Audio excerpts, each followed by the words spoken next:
02 into, हमेशा order of magnitude का use करो। कितने शिफ्ट कर रहे हैं हम? 3 शिफ्ट कर रहे हैं, 3 to 10 -3 और ऐसे लिख सकते हैं।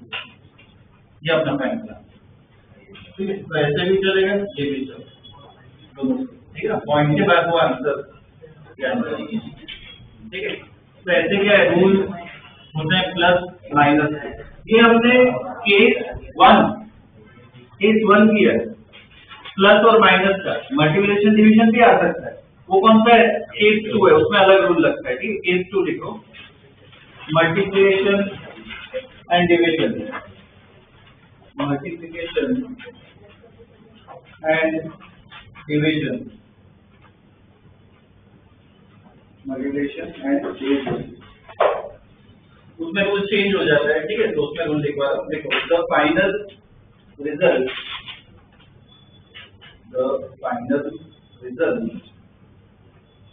should have as many significant figures. The final result should have as many significant figures as there are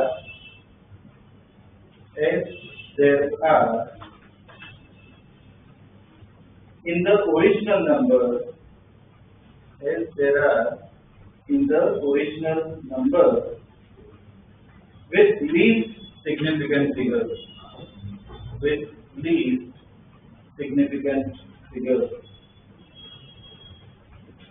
मतलब मल्टीप्लिकेशन डिवीजन में सिग्निफिकेंट फिगर्स का ध्यान रखना है। प्लस माइनस में किस पे ध्यान रखते हैं? डेसिमल के बाद कितना है, सिग्निफिकेंट फिगर्स मैटर नहीं करते। इसमें सिग्निफिकेंट फिगर्स पे ध्यान देखना है। क्या देखना है? सबसे कम, लीस्ट इसमें, ठीक है। तो उसका अंडरलाइन कर दो, लीस्ट सिग्निफिकेंट फिगर्स, ठीक है। उस पर हमें ध्यान देना है। एक एग्जांपल समझते हैं, दूसरे बार में खुद ट्राई करो, ठीक है।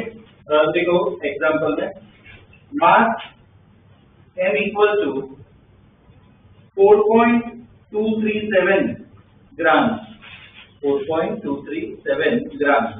वॉल्यूम दिया हुआ है v equal to 2.51 centimetre cube, 2.51 centimetre cube, ठीक है। अब हमें डेंसिटी निकालनी है। डेंसिटी का फॉर्मूला क्या होता है? Mass upon volume. देखो density equal to mass upon volume, तो डिवाइड करें, मतलब 4.237 डिवाइडेड बाय 2.51। अब देखो डिवीजन करो, बहुत टाइम लगेगा। मैं आंसर तो बता, मैं मैथमेटिकल आंसर बता रहा हूँ, ठीक है। वो कैलकुलेटर से आ जाएगा, मैं डायरेक्ट बता रहा हूँ। लिख लो आंसर, मैथमेटिकल। डेंसिटी आएगी 1.68805, 1.68805।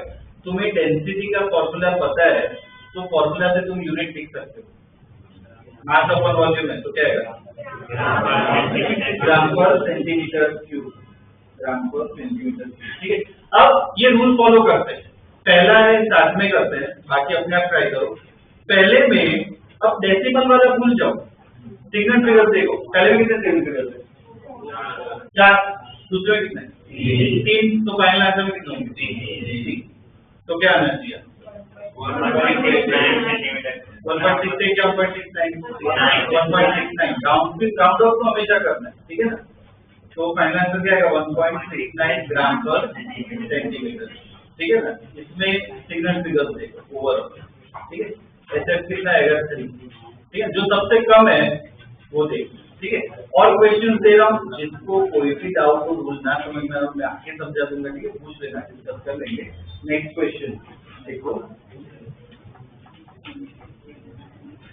मास equal to 240 kg, mass equal to 240 kg, acceleration 2.02 meters per second square, 2.02 meters per second square, ठीक है। फाइंड फोर्स का फॉर्मूला इसमें मैं ऑप्शंस दे रहा हूँ, ठीक है। पहला ऑप्शन लिखो 485 यूनिट क्या होता है? Newton, 485 Newton. दूसरा ऑप्शन लिखो 48 न्यूटन। तीसरा option 480 Newton. Last option 484 Newton. ठीक है, करो।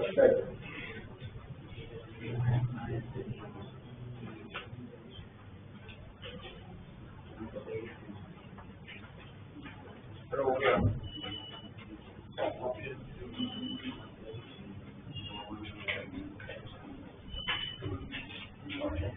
थर्ड आ रहा है।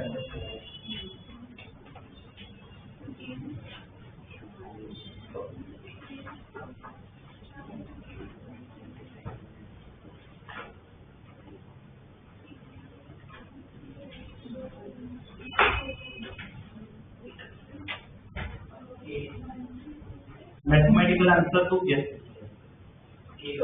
मल्टीप्लिकेशन में इतना टाइम नहीं करना चाहिए।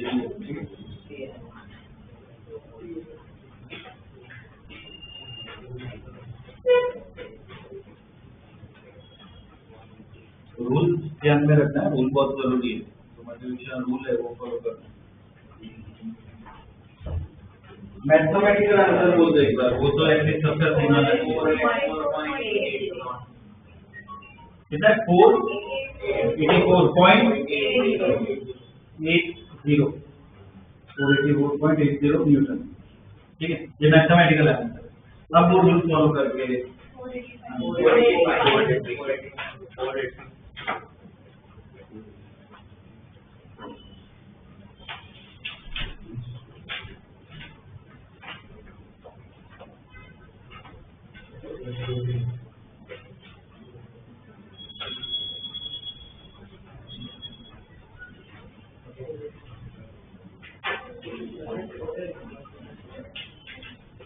आपने सिलेक्ट कर दिया अपना आंसर। ओके, मैं आंसर दे रहा हूँ, सोचो जिसका गलत है सोचो क्या आएगा। ठीक है, जिसका सही हो तो सही सोचो होगा। ठीक है, इसमें आंसर आएगा 480 न्यूटन। आंसर आएगा 480 न्यूटन। आंसर आना 480 न्यूटन। डिस्कस करते हैं। पहले में मास में कितने सेंटीमीटर? 2 या 3? 2 है। लास्ट वाला 0 नहीं गिनेंगे, कोई डेसिमल पॉइंट नहीं है। मास में कितने? 2 सेंटीमीटर है। एक्सेलरेशन में 3। फाइनल आंसर में कितना? 2। अब ऑप्शन देखो, पहला जो ऑप्शन है उसमें कितने सेंटीमीटर है? वो तो चलेगा। दूसरे में देखो 2 है। तब देखो आंसर क्या है? 48 न्यूटन। और अपना कौन सा है? ये है ना, इतना फर्क है। वो तो आंसर ही पूरा चेंज हो गया। तो 48 तो हो ही नहीं सकता। तीसरा ऑप्शन क्या दिया है? 480। कितना है उसमें सिग्नल? 2 है। वो वाला 0 नहीं काउंट होगा ना, तो वो एक हो सकता है।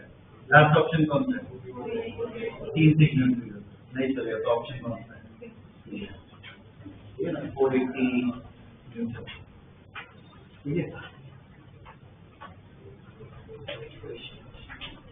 तो ऐसे के छोटे छोटे क्लूज होते हैं, उस पर ध्यान देना है। ठीक है, बस जो गलती कर रहे हो तो देखो कि कहाँ पे गलती हो रही है। ठीक है, रूल्स बहुत जरूरी है, वो फॉलो करना है। ठीक है ना, और क्वेश्चन करते हैं। ठीक है, लिखो next question. Length of a cube, length of a cube is measured, length of a cube is measured as 1.2 centimeters, as 1.2 centimeters. ठीक है, what will be its volume? What will be its volume? Length is measured as 1.2 centimeters. What will be its volume? ठीक है, इसमें option दे रहा हूँ। पहला option 1.7 centimetre cube.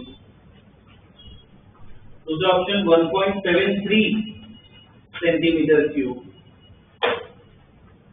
तीसरा option 1.72 centimetre cube. और लास्ट ऑप्शन 1.728 सेंटीमीटर।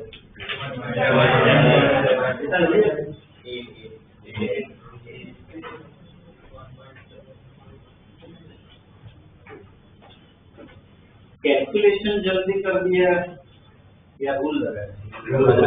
कैलकुलेशन करने की जरूरत नहीं है। 1.2 का क्यूब करोगे मैथमेटिकल तो 1.280 आएगा, ठीक है ना। पर रूल हम अप्लाई करें, क्यूब है, एल क्यूब है ना, v को एल को मतलब क्या मल्टीप्लिकेशन वाला रूल है। तो अपने मेजरमेंट में कितने सिग्नल फिगर्स है? तो आंसर में भी कितने? तो क्या है? सबने ये जैसे ही सोचा था, ठीक है। तो इसमें कैलकुलेशन करने की कोई जरूरत नहीं, ऑप्शन दिया ना तो कैलकुलेशन करने की जरूरत ही नहीं, ठीक है ना। उसमें चेक करना है कि रूल कौन सा बैठ रहा है, ठीक है। ये देख लो JW, मुझे याद साल याद नहीं कौन सा था, पर पहले आ चुका है JW में पूछा था, ठीक है ना। ये वाला एक आया था, ओके। इसमें अब मैं एक वेरिएशन ऐड कर रहा हूँ, मुझे ऑप्शन नहीं दे देना, ठीक है। मैं एक वेरिएशन ऐड कर रहा हूँ, लिखो question, find surface area in the previous problem. Find surface area in the previous problem. ये एक उत्तर है।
मैथमेटिकली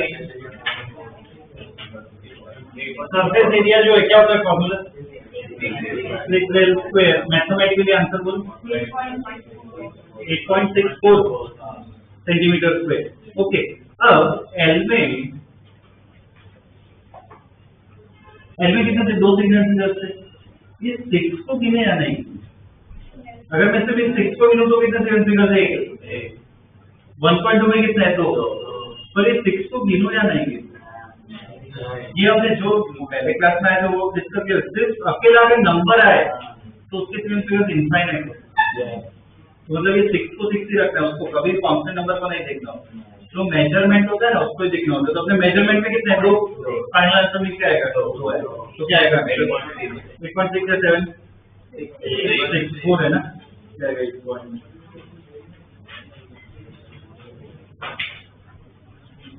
ठीक है, ध्यान रखना 6 जो है वो क्या नंबर है, ठीक है ना। ऐसे कांस्टेंट नंबर है तो उसको इग्नोर करो, उससे तो इनफाइनाइट है, ठीक है, तो उसको नहीं देखना होता है। ऐसे अलग केस आ सकते हैं, ठीक है ना। इसकी और इसमें प्रॉब्लम करते हैं, ठीक है, अलग अलग टाइप के। Next question, length, breadth and thickness, length, breadth and thickness of a rectangular sheet, length, breadth and thickness of a rectangular sheet are, length, breadth and thickness of a rectangular sheet are 4.234 meters, 4.234 meters, comma 1.005 meters, 1.005 meters, and 2.01 centimeters and 2.01 centimeters, ठीक है। Find volume and surface area of the sheet. Find volume and surface area of the sheet, ठीक है। अब इसमें पहले ना मुझे बस डेटा लिख के दो, डेटा लिख लो ढंग से। सेंटीमीटर को किसमें करना पड़ेगा? मीटर में, बस वो लिख लो। तो डेटा लिख लो, मैथमेटिकली आंसर मैं बता देता हूँ, बहुत टाइम लगेगा उतना कैलकुलेशन। एल और बी को तो ऐसा ही रखोगे, बस ये थिकनेस क्या लिखोगे 0.0201 मीटर, ठीक है ना, 0.0201 मीटर। तो क्लियर है क्या सर? अब पहले वॉल्यूम निकालना है, वॉल्यूम का फॉर्मूला LBH लिख लेना, V इक्वल टू क्या LBH। तो इसका मैथमेटिकल आंसर मैं बता रहा हूँ, ठीक है।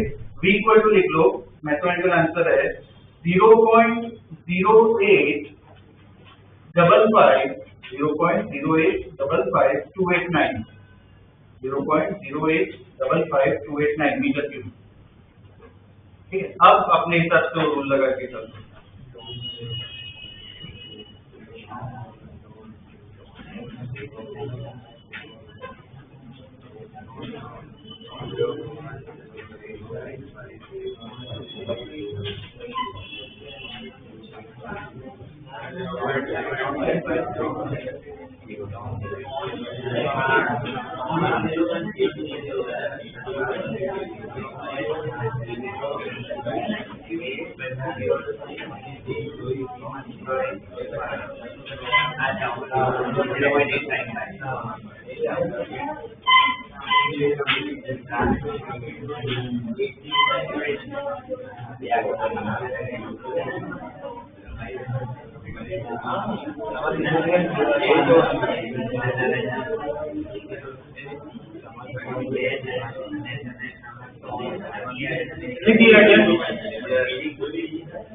अब इसमें हमने लिख लिया, ये 0 पॉइंट क्या था 0.855289 मीटर क्यूब, ओके। पहले डिजिट में कितना सिग्नल फिगर कंफ्यूजन हो रहा है, 4 है, दूसरे में 4, तीसरे में 3। हाँ, तो फाइनल आंसर में क्या आना चाहिए? 3 ही आना चाहिए। तो ये दो जीरो गिनेंगे नहीं, तो ये 3 पे ध्यान दो, 8 और 5 तो ऐसे रहेंगे, 5 लिखो या 6 लिखो, 2 है, तो क्या रहेगा 5 मीटर,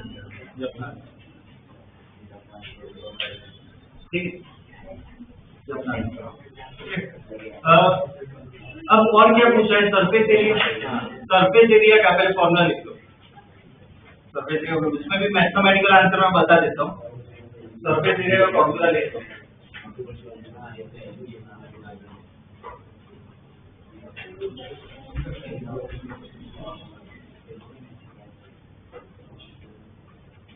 लिखा क्या फॉर्मूला? सरफेस एरिया क्या होता है फॉर्मूला?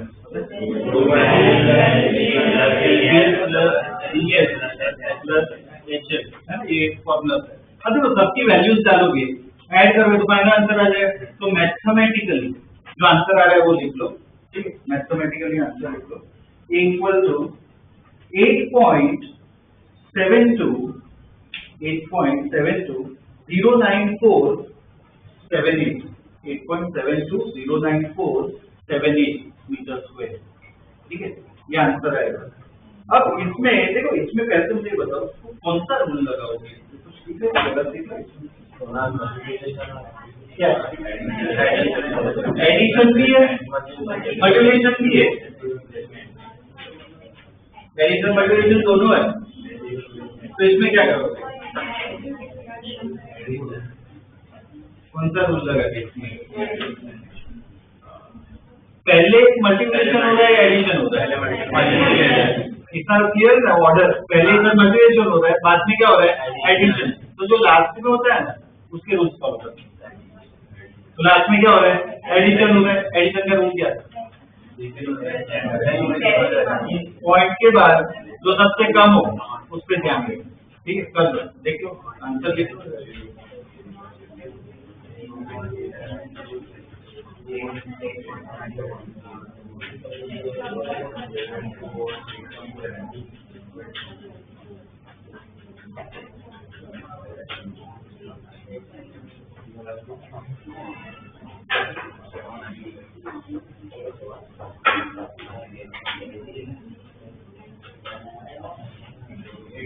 हो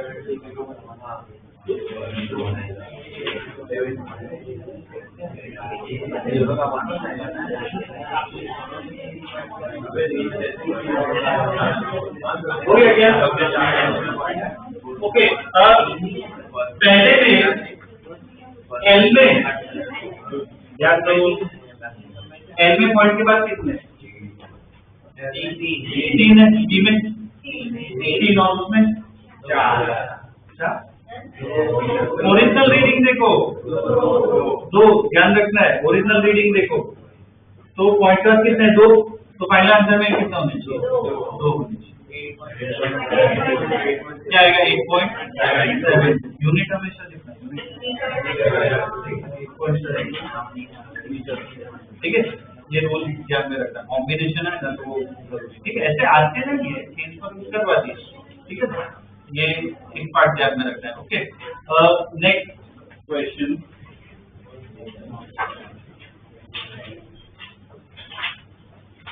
area of a square, area of a square is 5.29 centimeter square. Area of a square is 5.29 centimeter square. Okay. What is the area? What is the area of 7 such squares? What is the area of 7 such squares? ठीक है, option दे रहा हूँ। पहला option 37.03 centimetre square, 37.03 centimetre square. दूसरा option 37.0 centimetre square. तीसरा option 37.030 centimetre square, 37.030 centimetre square. और last option 37 centimetre square.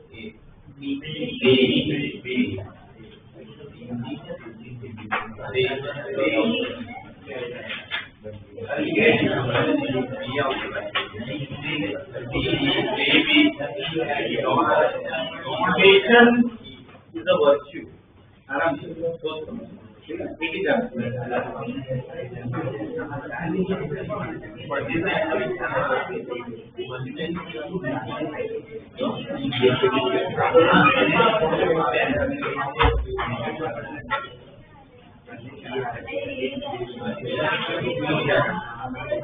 सोचिए भैया, कौन सा आएगा? क्यों? पर मैं 7 से मल्टीप्लाई कर रहा हूँ, क्या है? कांस्टेंट है, तो उसको फिर नहीं देखना है, ठीक है। तो आंसर में कितना होना चाहिए? 3 होना चाहिए। कौन सा ऑप्शन आ रहा है? 37.0 है ना, लास्ट का 0 भी नहीं है, ठीक है। तो ये भी लिख लो, JEE 2019,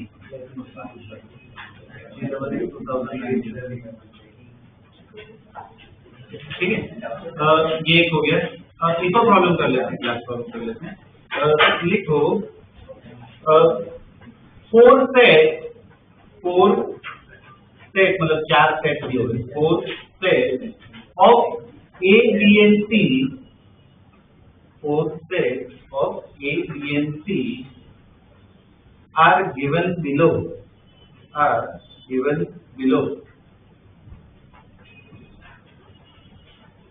पहले सेट की वैल्यूज लिखो, A equal to 220.1, B equal to 20.4567, C की वैल्यू लिखो 40.118, ठीक है, पहले सेट की वैल्यू। दूसरे सेट की वैल्यू लिखो, A equal to 218.2, B की वैल्यू लिखो 22.3625, और C की वैल्यू है 40.372, 40.372, ठीक है। सेट 3 की वैल्यूज, A की वैल्यू लिखो 221.2, B की वैल्यू 20.2435, 20.2435 और C की वैल्यू 39.432 ठीक है। और सेट 4 A की वैल्यू है 21.4, A की वैल्यू है 21.4, सॉरी A की वैल्यू है 221.4, 221, 221.4। B की वैल्यू है 18.18, 18.3625, 18.3625 ठीक है, 18 है 18। और C की वैल्यू है 40.281, 40.281। एक बार चेक कर लो, A की वैल्यूज आपस में नहीं है ना सर, 220, 218 ऐसी है आपस में। B की वैल्यू भी देख लो, 20, 17 ऐसी है।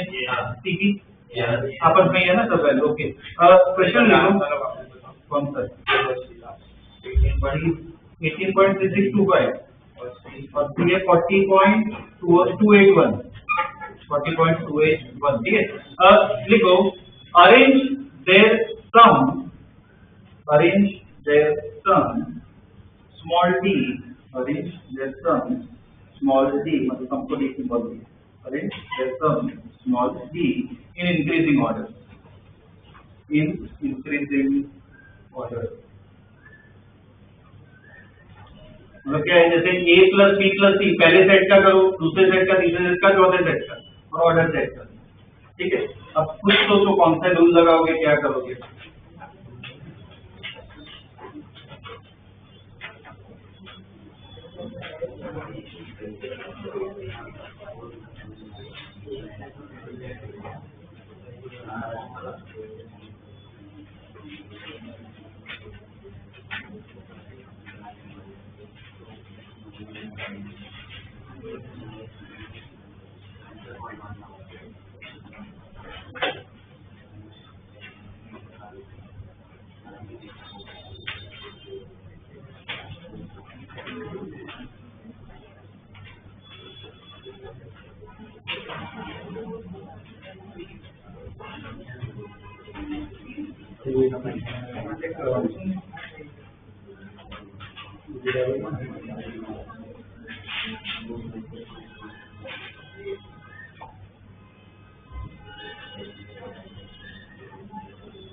ना तो चलिए तो इन्फॉर्म करोगे।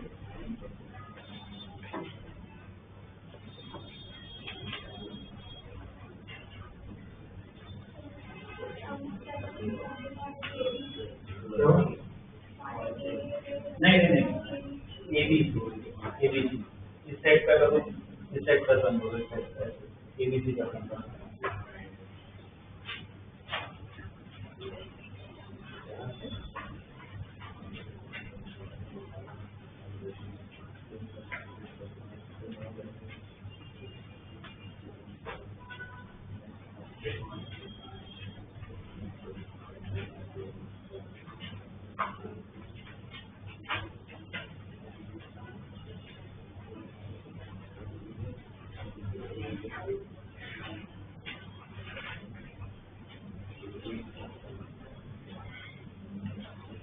मैथमेटिकल सम आ गए तो बोलते जाओ, पहले कहा क्या मैथमेटिकल सम, मुझे फाइनल आंसर नहीं चाहिए, मुझे मैथमेटिकल सम कितना है पहले का 280.6747 ओके।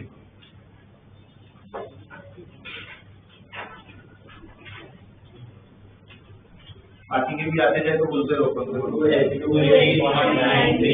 9345 कितना है 280.87775 और 80.0435 चेक कर लो। मैथमेटिकल सम फाइनल तो खुद ही डिसाइड करना है। चलो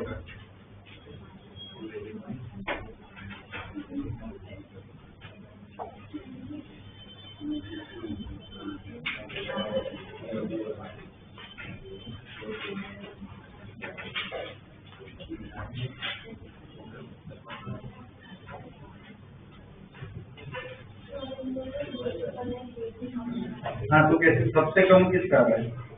हाँ तो इंक्रीजिंग है तो सबसे पहले क्या लिखोगे? डी को इंक्रीजिंग पता है और सबसे छोटा लिखना तो पहले क्या डी को आएगा, सिर्फ डी को लिखेंगे। उसके बाद कौन सा है? नहीं देखा उसके बाद क्या लिखोगे?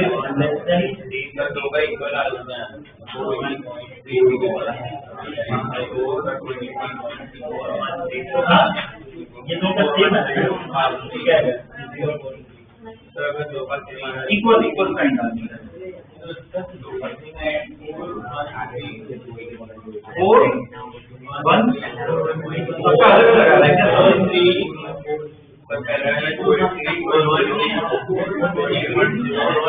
देखो ध्यान देना, अगर ध्यान दो, अगर किसी का इक्वल आ रहा हो ना आंसर तो ऑर्डर में इक्वल भी डालते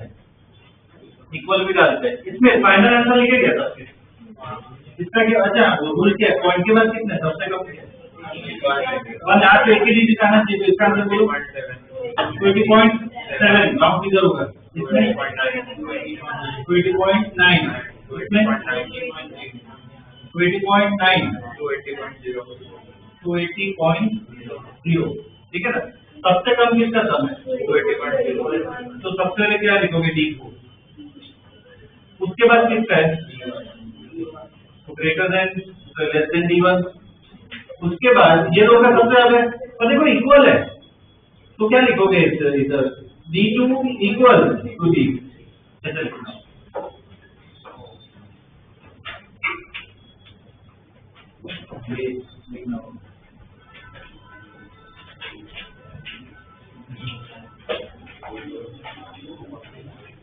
ये फाइनल आंसर जो तो किसको भी एटलीस्ट ये सही है, सही होगा, सही था, ठीक है, ओके। ऑर्डर तो सीख जाओगे ना लिखना, ठीक है? ये तो पहली बार लिख लो, ये सही है मतलब मान लो आंसर सही है तो फिर लिखना बहुत इजी है, ठीक है? ये लिख लो JEE 2020 का क्वेश्चन, ठीक है? 2020 में पूछा था, ओके। तो आज के लेक्चर में तो मैं कुछ नया, ठीक है? देखो नेक्स्ट लेक्चर में अलग टॉपिक ही पूरा स्टडी करेंगे, ठीक है? कोई डाउट या कंफ्यूजन दोबारा जो डिस्कस कर लेते हैं, ठीक है? तुम इधर ऑफिस में